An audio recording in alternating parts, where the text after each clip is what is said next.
Yo, people are pissed. And this time, it isn't from the title of the video. Well, technically, I guess we'll see about that later. What's up, degenerates? It's the disc golf world. I'm Jefferson, the one sleeping on an air mattress in the minivan, and alongside me, my uncle, the one with all the holes in his game, Swiss Cheese. Huge thanks to all our Patreon members for supporting. Without you, I wouldn't be spending my nights typing this script at the Cracker Barrel parking lot. Wow, can't believe that's as good as it gets. Oh well, we gotta break down everything you need to know from round 2 of USDGC. But before we can get into the actual recaps, we gotta address all the commotion on social media. And no, Brody Smith did not drop a new hot take. This round was the first not streamed for free. Oh, and you had all those people more angry than Swiss cheese after a round of disc golf because they just realized there wasn't next day coverage on Jomez. Currently, the only option to watch the USDGC for free is the highlights on YouTube. That and the disc golf world, of course. So make sure to hit that subscribe button if you haven't already, and that's a lot of you. This sport grew from hippies, shared spliffs, giant lids, and most importantly, freedom from a damaging pocketbook. Shit might have been the reason some of you even entered the game. I certainly know it was for me, that and of course the bowl holes. And don't get me wrong, there should always be a place in our sport where that ideology continues to live on in free public courses, our Grow the Sport mantra, and this Friday's women free entry into the USDGC. It's what makes our sport beautiful and what helps build a community that makes it so special. Let's get it out of the way, and I'm gonna warn you right now. Get those fingers ready for the comment section as I dramatically pause for a giant but.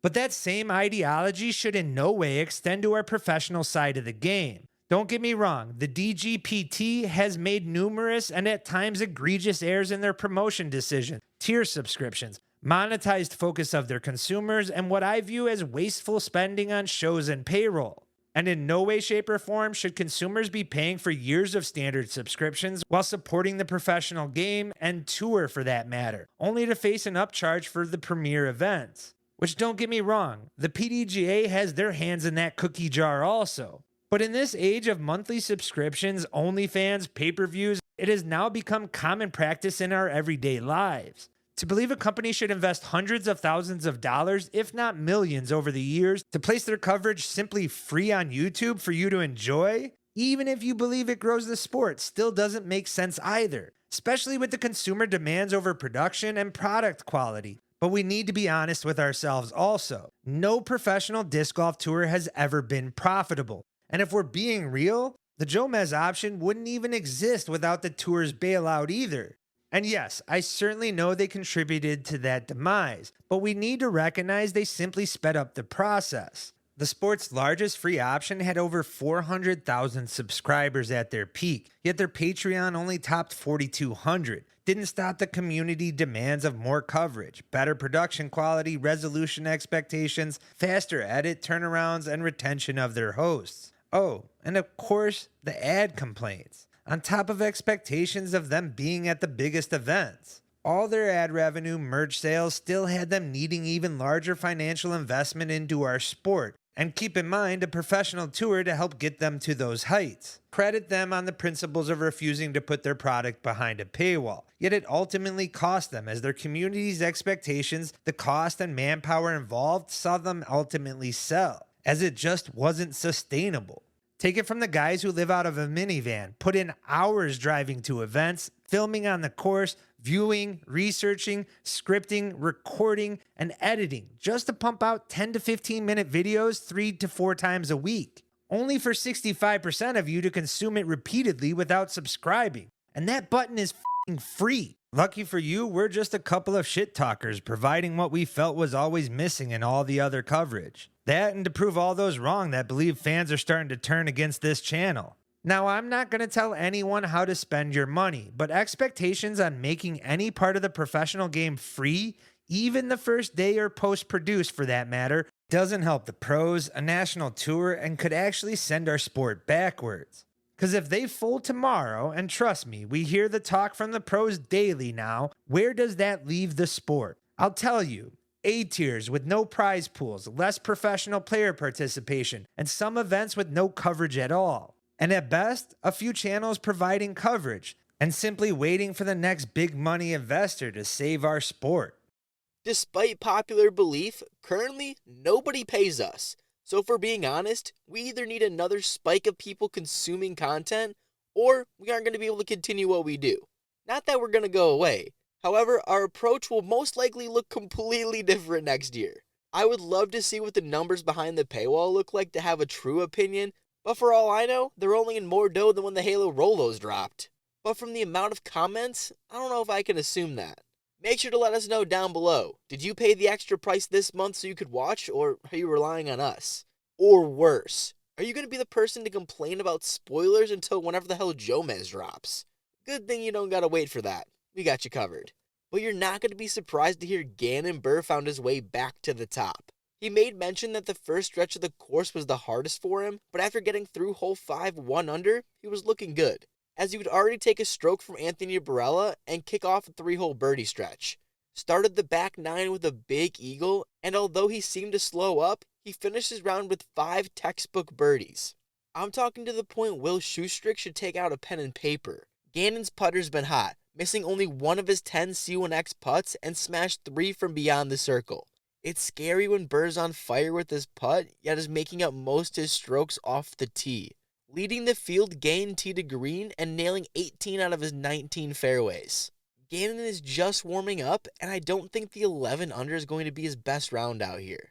I heard the course record was 12 or 13. Would be pretty cool if that was broke or something. Anthony Barella is another player that could get it done, as he would hang on to a share of the lead after a 9 under that included 2 bogeys. Being an AB fan since I wore braces, I know the heartbreaks and roller coasters. But damn it, I'm a believer. And after his day on the green, I'm holding on to my faith tighter than Waisaki's Bitcoin bonus, smacking 12 of his 13 Circle 1 putts and 4 others from Circle 2. The longest being the 47-footer on 14 for birdie, only to hit another clutch C2 after his drive would leak into the hazard on 16. AB and Gannon will have a 2-stroke lead over 2-time world champion Isaac Robinson, who would play a quiet round. However, he would finish with a clean 8 down. Hit all but one of his 11 putts, but couldn't convert from C2. It's hard not to be scared of Isaac. For a track that has so much OB, he controls the angle of his shots better than anyone on tour. His ability to turn a forehand line into a soft turning backhand that matches the plane of a hill for a soft landing with little to no skip, hop, or roll amazes me. Around Winthrop, you hear the moans and groans of the missed shots by a matter of inches. And fellas, around here, 2 or 3 inches matters. Don't let anyone tell you different. Isaac has it figured out, kind of like former USDGC winner Nico LaCastro, who finds himself on the lead card for day 3 shooting up 5 spots. Must have started his morning off with a nice cup of joe. I don't know how long ago Nico won this thing, and neither does my boy Keith, so please don't hurt me.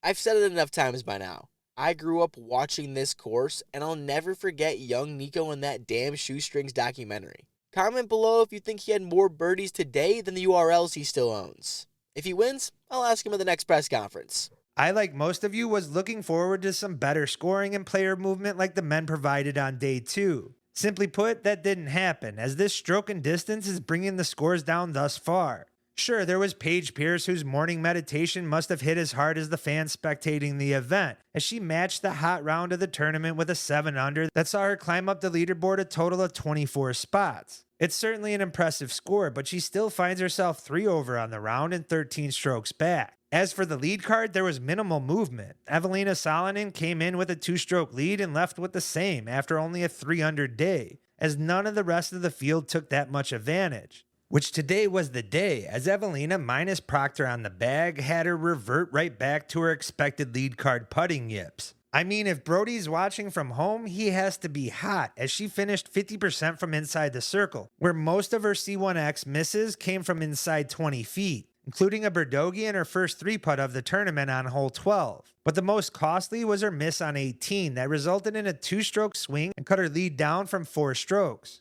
Fortunately for her, Owen Scoggins had her own C1X putting issues also, while adding 3 OB strokes on top of her disc landing in the hazard on another. She remains in second place with a 3 under herself, while Tatar moved up into third place with a 3 under also. That being said, Tatar didn't look that strong either, finishing outside the top 10 in strokes gained tee to green, C1 and C2 in regulation, in a performance that's very unlike her, but did deliver on 2 big par saves from C2. Rebecca Cox was able to remain on lead card, but dropped a spot down from third place with a 2 under and only needs to look at her final 2 holes for the blame, going OB on both, yet finished strong with what might have been one of her best putts of her career, at least this season, hitting the 41-foot death putt on 18, hopefully giving her the confidence to push the action tomorrow. And if the action's not going to come from lead card, we need to look at Missy Gannon to try to pressure from the chase. I want to give a quick shout out to Carbella Designs for the new disc golf bag.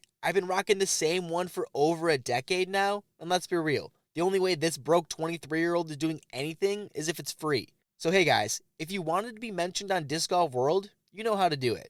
Oh yeah, and Happy with Par makes dope clothes, so you should probably go buy from him. Fuck me do it, but I get the hustle. See, sometimes it pays to be homies with the douchebags. Which is also why I gotta give a quick shout out to the Charlotte squad for getting engaged on hole 17 of Winthrop. Kinda fucking weird, but also kinda cool, so congratulations to you guys. And that's everything and probably more than what you need to know from round 2 of the United States Disc Golf Championship. Make sure to tune in tomorrow for the complete breakdown of round 3. You know they got a button right down there that you can press that'll get a notification straight to your phone when we drop that, so hit that subscribe button if you haven't already, dummy. Sorry, that was aggressive. But if you want more behind the scenes content like this, consider joining over on the Patreon. Can you guys believe it? There you go. Thank you. Appreciate it.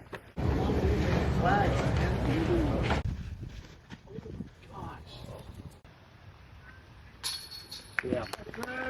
Stop, Andrew.